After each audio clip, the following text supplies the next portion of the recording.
So আমাদের audio লেসনের final লেসনে আমরা just একটা জিনিস শিখবো, সেটা হচ্ছে আমাদের এটা just I made this whole thing up. আপনার নর্মালি এরকম সিচুয়েশন আপনি পড়বেন, বাট আমার যেহেতু নাই তো আমার এটা বানিয়ে নেওয়া লাগছে। সেটা হচ্ছে অনেক সময় দেখবেন আপনার মানে এইভাবে একটা কিছু আছে যেটাতে আপনার কথা আছে, ডায়লগ আছে, অ্যান্ড মাঝখানে আপনার অনেকক্ষণ সাইলেন্স আছে। সো আপনি চান যে আপনার যখন সাইলেন্স আছে তখন আপনার মিউজিক চলুক, অ্যান্ড যখন সে কথা বলছে তখন সে মিউজিকটা লো হয়ে যাক, তাই না? সো এটাকে আমরা কিন্তু খুব সিম্পলি কি ফ্রেম করে করতে পারি, সেটা হচ্ছে ইফেক্টস কন্ট্রোলে এসে আমরা লেভেলসগুলোকে বারবার চেঞ্জ করতে পারি। এভাবে এখান থেকে আমরা লেভেলসটাকে কমাতে বাড়াতে বারবার কি ফ্রেম দিয়ে বা আমরা এখান থেকেও পারি সেটা এইভাবে করতে পারি, তাই না? বাট এটা কিন্তু খুবই হ্যাকটিক অ্যান্ড খুবই একটা টাইম কনজিউমিং কাজ, যেটা আমি এভাবে করা কাউকে রিকমেন্ড করব না।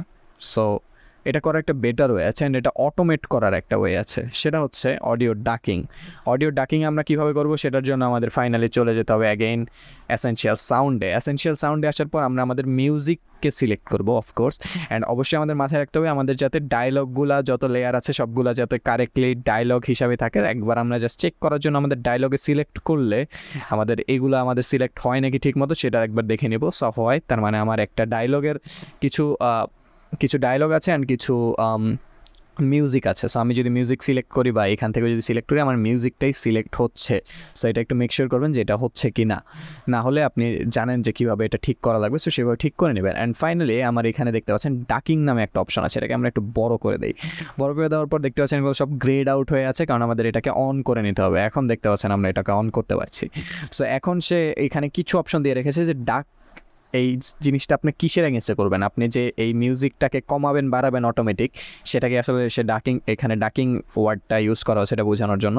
সো এটাকে আপনি কিসের এগেনস্টে করবেন, আমি করবো ডায়লগের এগেনস্টে, তাই না? আমি চাই যে ডায়লগ দিয়ে এটা ইফেক্টেড হোক, ডায়লগ যেখানে থাকবে সেখানে এটা সাউন্ডটা কম থাকবে, যেখানে ডায়লগ থাকবে না সেখানে সাউন্ডটা বেশি থাকবে, দ্যাটস ইট, তাই না? সো আমরা ডায়লগের এগেনস্টে করবো, অ্যান্ড দেন এখানে আছে সেন্সিটিভিটি, এটা আমরা মিডলের দিকে রাখবো, তাহলে আমাদের পারফেক্টলি কাজ করবে। অ্যান্ড ডাকিং অ্যামাউন্ট মানে হচ্ছে সে যখন কথা বলবে না তখন আমাদের সাউন্ডটা কেমন থাকবে, ঠিক না? সরি, সে যখন কথা বলবে তখন সাউন্ডটা কেমন থাকবে। একটা তো ন্যাচারাল, এটা তো 0 ডেসিবেলে আছে, তাই না?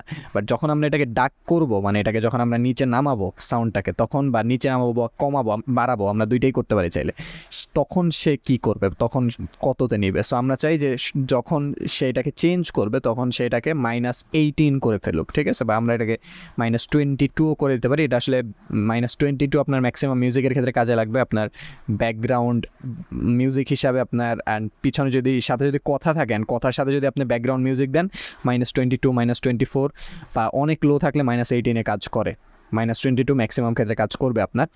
অ্যান্ড তার সাথে আছে হচ্ছে ফেড ডিউরেশন মানে হচ্ছে আপনার যে কি ফ্রেমটা আসবে সেটা কতক্ষণের জন্য হবে। মনে করেন আপনার যে সাউন্ডটা কম থেকে বাড়বে, মানে এইভাবে এখানে মনে করেন হাইস্ট ফুল সাউন্ড আছে, ঠিক না? এখানে আমার সাউন্ডটা কম আছে, সো এই টাইমটা কতটুক, এই যে ফেড যে হচ্ছে এই ফেডের টাইমটা কতটুক, এটা কি এত খুব ইমিডিয়েটলি হয়ে যাচ্ছে নাকি খুব টাইম নিয়ে হচ্ছে? সো এইটাই হচ্ছে আমাদের এখানে বোঝাচ্ছে। এটা MS মানে হচ্ছে মিলি সেকেন্ড, প্লাস এখানে আমাদের বলেও দিচ্ছে যে এখানে ফাস্ট, এটা স্লো। সো আমরা এটাকে কোন দিকে নিলে ফাস্ট হবে, কোন দিকে নিলে স্লো হবে সেটাও আমরা বুঝতে পারছি। অ্যান্ড ফাইনালি আমাদের আরেকটা জিনিস আছে, সেটা হচ্ছে ফেড পজিশন, মানে হচ্ছে এই ফেডটা কোথায় হবে। বেসিক্যালি আমি বলি এটাকে আপনারা আউটসাইড রাখবেন, কারণ আউটসাইড দিয়ে আমরা যেটা অ্যাচিভ করতে চাই সেটা করতে যাচ্ছি। ইনসাইড মানে হচ্ছে আমাদের যে কথা বলা হচ্ছে, যে এই জিনিসগুলা, এইগুলার ভিতরে এই জিনিসটা কাজ হবে। সো আমরা তো এটা চাই না, ঠিক না? আমরা চাই না যে এই কথার মাঝখানে এই জিনিসটার কোনো ইম্প্যাক্ট হোক। সো আমরা এটাকে বেসিক্যালি আমাদের সেফ অপশন হচ্ছে এটাকে অল দ্য ওয়ে আউটসাইড রাখবো, ঠিক আছে? তাহলে হচ্ছে আমাদের এটা পারফেক্টলি আমরা যেটা অ্যাচিভ করতে চাচ্ছি, মানে হচ্ছে কথা বলার সময় সাউন্ডটা কমে যাবে, -22 হয়ে যাবে, সেটা করার জন্য আমরা আউটসাইড দেব, ঠিক আছে? সো এইবার আমরা জেনারেট কি ফ্রেমসে চাপ দেব। সো এইখানে চাপ দেওয়ার সাথে সাথে কিছুক্ষণ সময় নেবে, অ্যান্ড দেখতে পাচ্ছেন আমাদের কিন্তু এখানে কি ফ্রেম জেনারেট হয়ে গিয়েছে, ঠিক আছে? এখন যদি আপনি একটু কাছ থেকে খেয়াল করেন,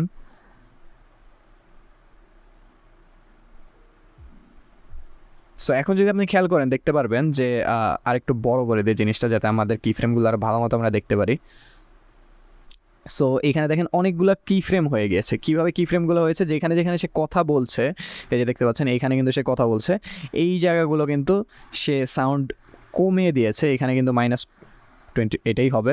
অ্যান্ড এইখানে যেখানে সে কথা বলছে না কোনো এই পার্টগুলো, সেগুলোতে কিন্তু সে সাউন্ডটাকে বাড়িয়ে একদম ন্যাচারাল সাউন্ড দিয়ে দিয়েছে, মানে 0 ডেসিবেলে নিয়ে এসেছে। অ্যান্ড সে কিন্তু যে যত জায়গায় এটা হচ্ছে তত জায়গায় সে করেছে। এইখানে একটা ইরর মেক করেছে, এটা কেন হয়েছে I am not sure, and এটা হওয়াটা নর্মাল।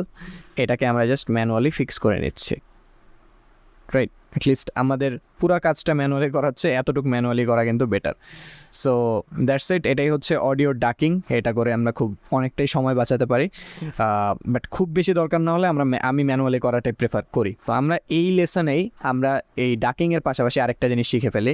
সো আমরা জিনিসটাকে জাস্ট, আমি এগুলোকে আবার ডিলিট করতে চাই না, সো আমরা এখান থেকে এটাকে এই জিনিসটা মানে সাউন্ডটাকে আবার নিয়ে আসি আমার, ঠিক না? সো আমাদের অনেক সময় যেটা দরকার আমরা ব্যাকগ্রাউন্ড মিউজিক দিতে চাই, বাট ব্যাকগ্রাউন্ড মিউজিকটাকে খুব বেশি মানে সাউন্ড কমিয়ে দিতে চাই না, বাট আমি এটাও চাই না যে আমার ভয়েস না শোনা যাক। সেক্ষেত্রে আমরা একটা কাজ করতে পারি, মনে করেন আমি এটাকে -22 যদি করে দিই, তাহলে আসলে না পুরো ভাইবটাই নষ্ট হয়ে যায়, ঠিক না, আমার মিউজিকের। সো আমি চাই না আমি এত বেশি কমাই, বাট আমি চাই যে আমি এটাকে কমাতে তো হবে অবশ্যই।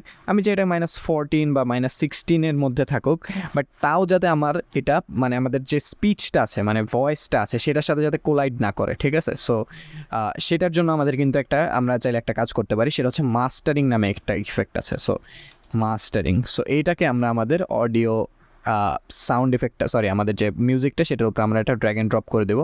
অ্যান্ড দেন আমরা চলে যাব আমাদের ইফেক্টস কন্ট্রোলে, অ্যান্ড আমরা জাস্ট এইখান থেকে আমাদের একটা প্রিসেট আছে, প্রিসেটটার নাম হচ্ছে মেক রুম ফর ভোকালস।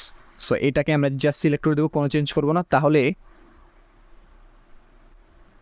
তাহলে সে যেটা করবে সেটা হচ্ছে এই যে মানে আমাদের ব্যাকগ্রাউন্ড মিউজিকটা আছে, ব্যাকগ্রাউন্ড মিউজিকটার যেসব ফ্রিকোয়েন্সিগুলো আমাদের ভয়েসের সাথে ভোকালের সাথে কোলাইড করছে সেগুলোকে কাট অফ করে দেবে। সো কাইন্ড অফ এইটা ইউজ করে আমরা মোস্ট অফ দ্য টাইম একটা ভালো রেজাল্ট পাবো। আমরা আমাদের সাউন্ডটাকে একটু লাউড রাখতে পারবো, প্লাস এটা আমাদের ভয়েসের সাথেও মানে কোলাইড করবে না।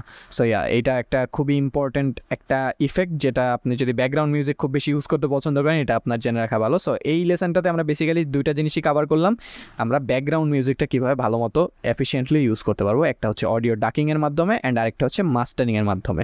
So that's the end of audio unit.